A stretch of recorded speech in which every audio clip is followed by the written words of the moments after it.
Whether you're stuck in traffic, hitting the gym, or just winding down, we are here to spill the hottest tea from your favorite Bravo shows. From the wildest reunions to the quietest social media unfollows, we cover it all. So welcome back to Reality TV Podcast, and clip subscribe if you haven't yet. Let's get into it on 3, 2, 1. Okay, let's just get right into it because we have to start with this post-mortem on a relationship that just keeps giving us more drama. It never ends. Never. We're talking, of course, about Tom Schwartz and Katie Maloney, and specifically a really personal discussion they had on his podcast that kind of forced them to relive the chaos right after their separation. And what's so fascinating here, I think, is that even though we have a hard date for the divorce filing, March 2022, the actual emotional timeline Right. and what happened when, Yeah. that all remains so fiercely contested. When they sat down, we really saw this lingering conflict, and it's all about what happened with Joe Wenberg right after Katie split. It's a total clash of memory, isn't it? Completely. A clash of perception, which honestly is often way more telling than the actual literal facts of what happened. The context here is just, it's everything. Yep. So Katie files for divorce, and then it feels like almost immediately Tom has Joe in their shared space. In their orbit, yeah.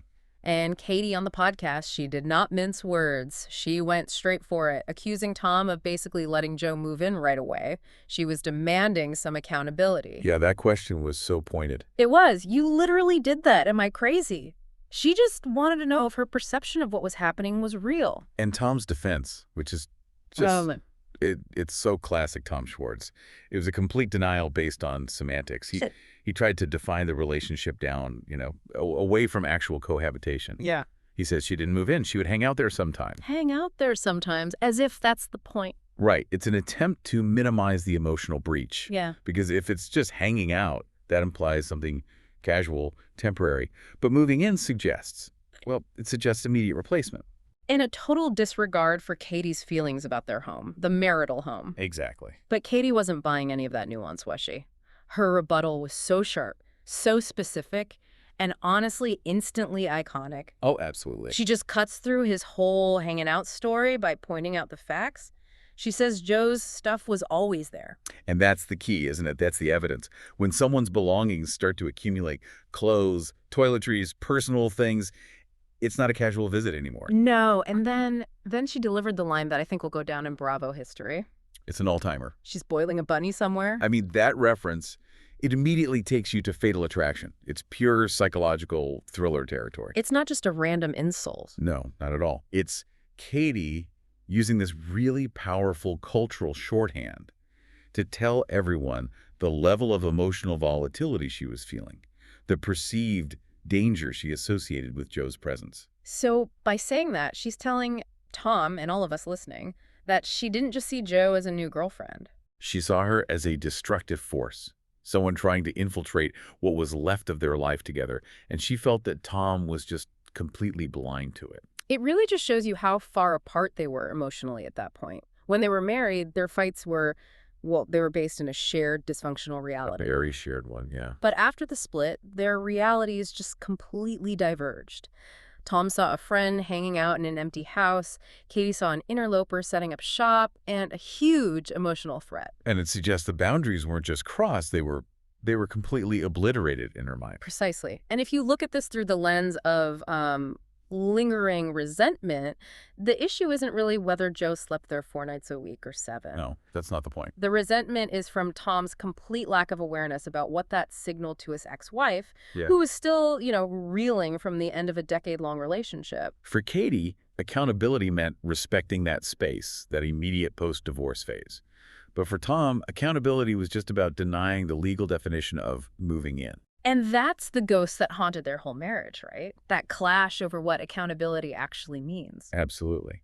And it's so telling that the conversation immediately went back to those old marital habits. Yes. Katie did not waste a second. She used the opportunity to basically ask him if the divorce had actually changed him at all. It was such a direct question. Do you come home every night when you say you're going to come home? I mean, that's not about logistics. No, it's a performance review. Totally. A performance review of his commitment, his reliability, all the things she accused him of lacking when they were together. It's the ultimate postmarital test, isn't it? Yeah. She's checking if the end of their relationship actually resulted in any personal growth, or if he's He's just... doing the same thing in a different context. Exactly. Is he just maintaining the same habits without her? And his answer, of course, was the expected, yeah, followed by him saying he's so much more tame now. But the real question for you, as you're listening to that, is whether that tameness is a real internal shift. Or is it just because he doesn't have a wife to be accountable to anymore? Sometimes people are tamer just because they have fewer obligations. That's such a good point. And then the conversation moved to the end of his relationship with Joe. Right. He kept the details pretty brief, but his explanation for why they split actually offered a surprisingly self-aware take on the destructive side of reality TV fame. I thought so too. Oh. He said they're really good friends now, but he hinted that the relationship ended partly because he felt she was getting relegated to just being known as Tom Schwartz's girlfriend. And he said, she is so much more than that. Which is a remarkable admission coming from him. I mean, it shows he understands that his specific brand of celebrity, which kind of thrives on drama and public mistakes, Right. it carries this toxic weight that can just completely extinguish a partner's identity. He realized his fame was overshadowing her entire career, her individuality. So he's framing the breakup as a protective measure. Like he ended the romance to protect her personal story. Exactly. And that moment of insight is such a sharp contrast to the lack of accountability he showed when they were talking about the living situation just minutes before. I hadn't really thought of it that way, that he ended it to protect her from the very fame machine he's built his life around. That is a really powerful and, yeah, self-aware pivot for him. Well, if you think about the scrutiny that relationship was under from the second it started, With Katie, with the fans, everyone was watching. that relegation must have felt completely suffocating for Joe. Being defined only by who you're dating, especially a reality star with so much public baggage, is a quick way to lose your own professional identity. Absolutely. The reality TV machine needs new people to be defined by the old guard. For Joe, stepping away let her reclaim who she is outside of the whole Vanderpump Rules universe. It really shines a light on that unseen cost of dating a reality star. You get instant visibility, sure, but you lose all control of your own narrative. Speaking of controlling your narrative, let's pivot to Katie's decision to leave Vanderpump Rules and her pretty sharp critique of the show's reboot. The personal cost of staying was it was clearly too high. It was immense. Yeah. It really crossed a line from, professional drama to just personal trauma. Katie talks about this conversation with her mom. She was expecting her mom to resist the idea of her quitting. But she got the opposite. Complete support. Her mom just confirmed what she already knew, that the past year wasn't good and that Katie was really, really unhappy. Wow. When your own mother validates that your career is actively damaging your mental health. The decision isn't about a paycheck anymore, is it? It's about self-preservation. And Katie did acknowledge that she'll miss some of it. The high-profile stuff like being on Watch What Happens Live and all those things that come with that level of celebrity. Of course. But her overall take on the show's structure was it was damning. She said she felt the whole environment was specifically designed to break people down. And that's the core conflict for every reality star, right? You're paid, and paid very well, to participate in a system that is fundamentally designed to create conflict, instability, and emotional distress. Because that's what gets ratings. Exactly. Katie is basically saying that the emotional fragility she and her castmates showed wasn't an accident. It was the product being manufactured. The currency of the show wasn't friendship. It was her unhappiness. And that unhappiness led to her critique of the rumored Vanderpump Rules reboot, which she called cheap. She questioned why they would even try to replicate the old formula instead of just starting a new show. Her analogy here was just brilliant. It speaks directly to the difference between, authentic reality TV and manufactured drama. Yeah, it was perfect. She said, when you try to replicate a recipe just based off of taste, you can't do it. The original success of VPR was built on a decade of real pre-existing history. Real friendships, real breakups. Shared workplace trauma. You can't just recreate that organic foundation by hiring a new, younger set of bartenders. Trying to imitate that kind of complex chemistry, she's arguing, just gives you something that feels hollow. It feels cheap. That analogy lands so hard, especially when you think about how those early seasons thrived on those genuinely interconnected, messy lives. You can't just fast forward 10 years of history. You really can't. But before we completely leave this world, Tom did bring up the infamous chaotic drunk persona. Tequila Katie. Tequila Katie. That alter ego was the catalyst for so much of their marital conflict and some of the show's most dramatic scenes. And Katie's reflection on it now is it's profoundly mature. She admitted that her worst moments on the show were always when she drank too much. Which led her to a pretty clear A conclusion. very definitive one. She said she needs to never get drunk. It really does sound like a permanent retirement for Tequila Katie. She says now, she might get tipsy sometimes, but she's completely cut out the behavior that made her go dark side or rage text. And she gave that example of a recent heavy drinking night in Vegas. Right. The result was just simple. She went to sleep and woke up with a horrible hangover. No public fight, no emotional destruction. Just physical pain. And that shift from creating chaos and conflict to just suffering a headache, that might be the biggest sign of her post-show growth. She has chosen psychological peace over providing that high-octane, self-destructive content that really defined her time on Bravo. She's prioritizing her own well-being over the demands of the reality TV drama machine. Exactly. So if Katie is grappling with the emotional cost of fame, let's switch gears to someone who is clearly maximizing the financial reward, but is still dealing with that same relentless scrutiny. Brittany Cartwright from the Valley. Yes. We're talking now about that intersection of reality TV, body image, and the performance of social media. So Brittany is coming back for the show's 3rd season, and she's been very open about her body transformation, including having a mommy makeover. And that openness creates an immediate pressure cooker. When a star goes public with a transformation like that, especially with cosmetic procedures, the audience, they basically become forensic inspectors. Right. Every single photo she posts online is then scrutinized, not just for how she looks, but for proof. Proof that the surgery worked, or proof that she's hiding the reality with digital tricks. And the one photo that just ignited this whole controversy was a mirror selfie she posted. She looked great. She was in this festive rainbow-striped dress, gold heels. But within minutes, the comments were just flooded with accusations of photo editing. This is where that digital hive mind is it's a formidable thing. Yeah. The biggest giveaway for photo manipulation, especially when you're trying to slim or contour your body, is the bending of straight lines in the background. And in Brittany's case, the key piece of evidence that fans kept pointing to was the presence of warped walls and a stand that looked distorted right behind her. The level of detail they notice is incredible. It's not a casual glance anymore. Fans are literally checking the structural integrity of the background. Yeah, and there were specific comments about the wall being warped. Some people went even further, saying her face looks completely different from how she looks on the show right now. So the assumption is immediate. If the background is distorted, the body image must be a distortion too. The psychological toll of that must just be immense, especially for mothers who are already dealing with these impossible snap-back standards after having a baby. It's a total catch-22. It is. Reality stars are expected to be authentic, to share their journey, their surgery, their struggles. But at the same time, they have to meet this aesthetic ideal that's often only achievable through digital alteration. So they're caught in this feedback loop, where sharing their struggles invites both support and this aggressive, intense policing of their image.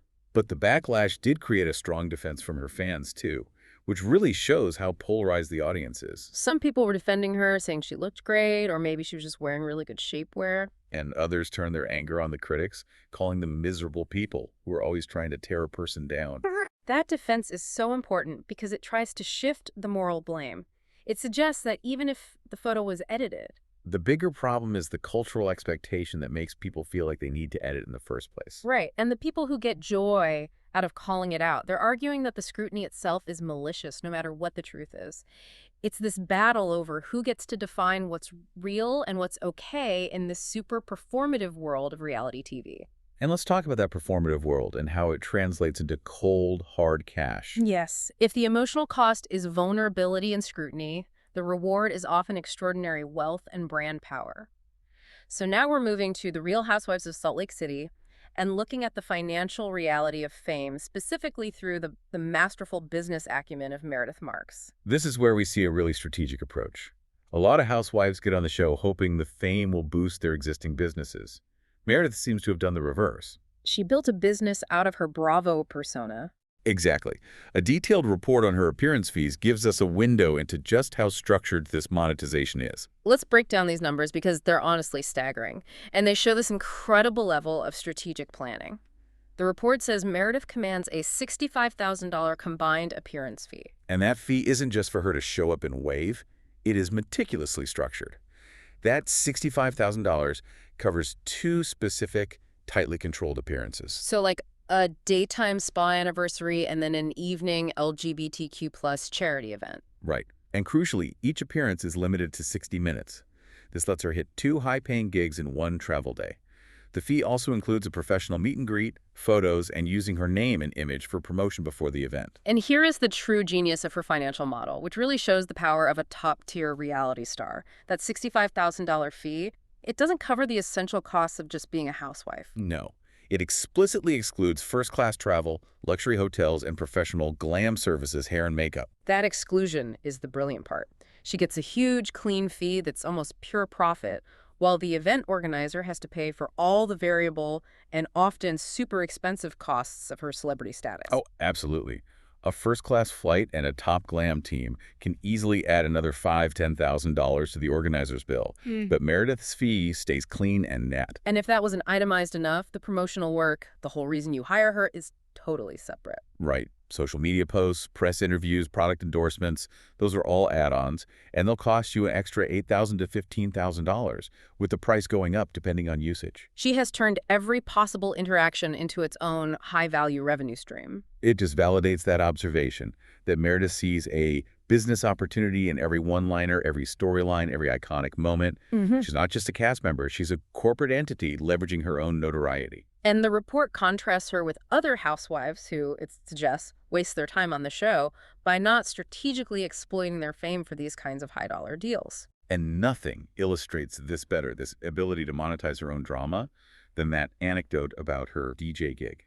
There was a video of her performing. And the screen behind her was projecting one of her most famous, most explosive storylines. The screen literally read, "My husband does not have a mistress in Columbus, Ohio." She took a moment of deep, personal relationship drama, a conflict we all invested hours watching, and immediately turned it into her professional brand, a profitable meme. She's showing everyone that every tear, every fight, is a fungible asset that can be packaged and sold. But that financial reward often comes at a huge emotional cost, which brings us to Mary Cosby, who has been grappling with the devastating personal side of being on RHOSLC. Mary's experience is such a stark counterpoint to Meredith's transactional approach. And we have to remember her unique background. She's the pastor of Faith Temple Pentecostal Church, which was founded by her grandmother. Rosemary Mama Cosby. And she's married to her grandmother's husband, Robert C. Cosby. Her complex personal history and religious authority made her a lightning rod for intense, often hostile scrutiny from day one. And yet, despite all that chaos and vulnerability, she highlighted an unexpected positive from the show: the genuine sisterhood she found, specifically with Angie Katsanovas. Which is so interesting because they had significant drama. Mary had previously said she was done with Angie for reconciling with Lisa Barlow. But now she sees their friendship as one of the pleasures of being on the show. Finding a real, unscripted connection in that highly artificial, combative environment must be so powerful. Mary emphasized how valuable that true sisterhood is, especially now, saying even after COVID, finding friends who feel like family is rare. It suggests that even when the production machine is actively trying to break people down, like Katie Maloney said, Authentic human bonds can still pierce through the manufactured drama. but that friendship came after a period of intense pain.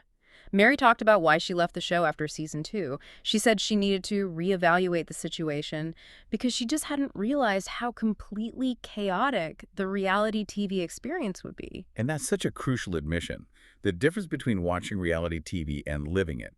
She mentioned watching icons like Nene and Bethany, thinking she understood the game. Right. But watching a fight on your screen is totally different from having your own life, your faith, your community, just reduced to a scandalous storyline that you have zero control over. The reality of it was overwhelming, and she had to retreat to get her emotional stability back. And she detailed what she called her darkest time: the psychological toll of being labeled a cult leader on a national stage. You really have to consider the scale of that accusation versus the reality of her community. She was very specific about it. She called it her little bitty church with my little bitty 300 people in it. To have a small, intimate local congregation suddenly labeled globally as a dangerous cult, it's a devastating smear campaign. The reality TV machine just took this complex, deeply personal religious structure and flattened it into a simple, sensational headline for shock value. It forced her to fight a narrative that was constructed completely outside of her lived experience. And she was very clear about where she thinks that rumor started, attributing the cult claim directly to Jen Shah. She said, Jen put that out there, and then people took it and ran with it. Which just shows the destructive power one cast member can have over another, especially when it targets something as sensitive as faith. A single charged accusation from an antagonist can gain instant, irreversible momentum just because it's controversial. But despite all that, Mary offered this powerful testament to her faith.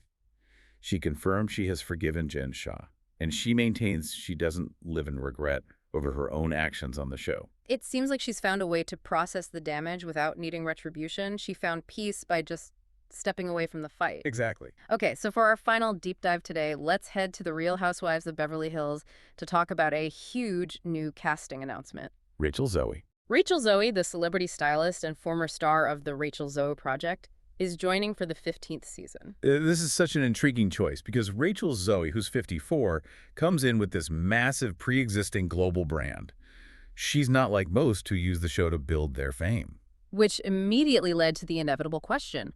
Why would someone of her stature, who is already so successful, join the demanding Real Housewives franchise? And, like clockwork, the rumors were immediate and viral. They alleged she was only joining because of financial struggles, a tight budget amid her split from her husband, Roger Berman. A source specifically claimed she needed the money and wanted to start branching out on her own. It's the standard celebrity narrative, right? She's desperate for a paycheck. And Rachel Zoe's response just highlights the challenge of media today. She gave a swift, strong denial, calling the rumors ridiculous and confirming she is absolutely not doing the show for the money. But it was what she said next about how news spreads now that was so key. Yes. She contrasted the old print tabloids with today's digital world, saying people will just jump on something. They create a story and a narrative, and then all of a sudden, it's viral. It's everywhere. That's such a sharp insight into managing a celebrity image today. A single unsubstantiated claim that she's broke can instantly become the public narrative, true or not. She knows she can't control the rumor's origin, but she can firmly and publicly address her motivation, trying to stop that desperate narrative from defining her before she even starts. So if it wasn't about the money, what was her real motivation? Well, Rachel framed it as a sort of reintroduction. She explained that she felt it was the perfect time to come back to TV because her life has shifted in many ways, personally and professionally. And she felt she had a lot to share about her new reality. That is such a powerful distinction. She's not positioning the show as a financial transaction. It's a strategic platform for life reinvention, for brand refinement. The Real Housewives franchise offers this unparalleled stage to redefine an established persona, to move past the old stylized image from the Rachel Zoe Project and show a deeper, more complex chapter of her life now. But she had to get ahead of the biggest challenge for a high-fashion mogul joining this group, the relatability factor. Right. She acknowledged that her life, as a fashion person living in a world of high luxury, might not seem relatable to the average viewer. But she insisted she goes through very real things and emotions and lives her life in a very normal way most of the time. She's essentially telling the audience, yes, I have couture and wealth, but underneath it all, I have the same universal human problems you do. And that bridge is absolutely necessary to succeed on Real Housewives. If the audience only sees the private jets, they won't invest in the drama. They need to believe that despite the glamour, her emotions are accessible and real. And as for the actual filming, she admitted it's a lot, but she loves the girls. Yeah. Her entry was probably smoothed over by two major allies she's specifically credited for her joining. She pointed to Kathy Hilton, who she's known for 20 years, which gives her that crucial history in the Beverly Hills social scene. And Bozoma St. John, who she really connected with after having her on her podcast. Having those established connections like Kathy Hilton is vital. It helps you avoid that immediate isolation and scrutiny that so many new housewives face. It's an instant support system in what can often be a viper's nest. And finally, when she was asked about advice, she confirmed she never talked to Lisa Rinna. Instead, she chose to roll in and wing it like I do everything else. That wing it philosophy is interesting. It suggests she's relying on her own authenticity and professional confidence, not trying to follow some specific reality TV script. Well, advice from a master of drama like Lisa Rinna would probably focus on how to create conflict. But Rachel seems focused on presenting her genuine life shift, trusting that her organic story will be enough without needing to manufacture drama. She's backing her own instincts in this incredibly high-pressure world. And that confidence is exactly what you see in the most successful housewives, the ones who maintain a core sense of who they are, whether that's Mary Cosby searching for real sisterhood or Meredith Marks monetizing her catchphrases. What a panoramic view of the Bravo universe today. We started with the intense emotional friction of the Vanderpump Rules divorce aftermath, with that clash over Tom's living situation and Katie's unforgettable boiling a bunny line. Which tells you so much about her perceived level of volatility at that moment. Then we explore the high-pressure world of image management, analyzing the forensic scrutiny of warped walls in Brittany Cartwright's selfie. Revealing those impossible aesthetic standards placed on reality stars and the instant accountability they face from their online audience. Then we shifted to the financial and spiritual ledger of fame in Salt Lake City.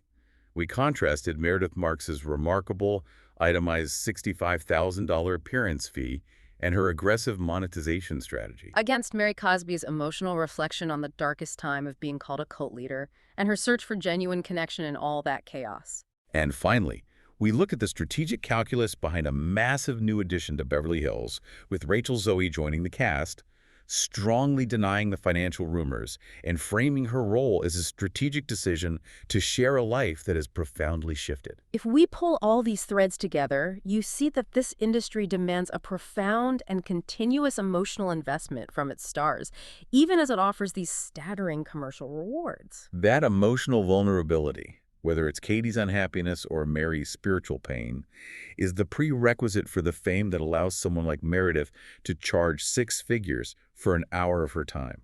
The personal sacrifice is intrinsically linked to the commercial payoff. The question then becomes one of intent and value. Meredith and Rachel Zoe clearly see fame as a business asset to be leveraged. While Katie and Mary see it as a high-stakes emotional environment they had to navigate. So based on everything we've unpacked, let's leave you with this provocative thought. If every private conflict, every vulnerability, every iconic line is immediately assigned a quantifiable market value, like we see with Meredith Marks' fee structure, does the act of participating in reality television inherently corrupt the nature of every personal relationship and emotion involved? Is it possible to share something truly vulnerable when the price tag for that vulnerability is already listed right next to it? That's something for you to mull or explore on your own.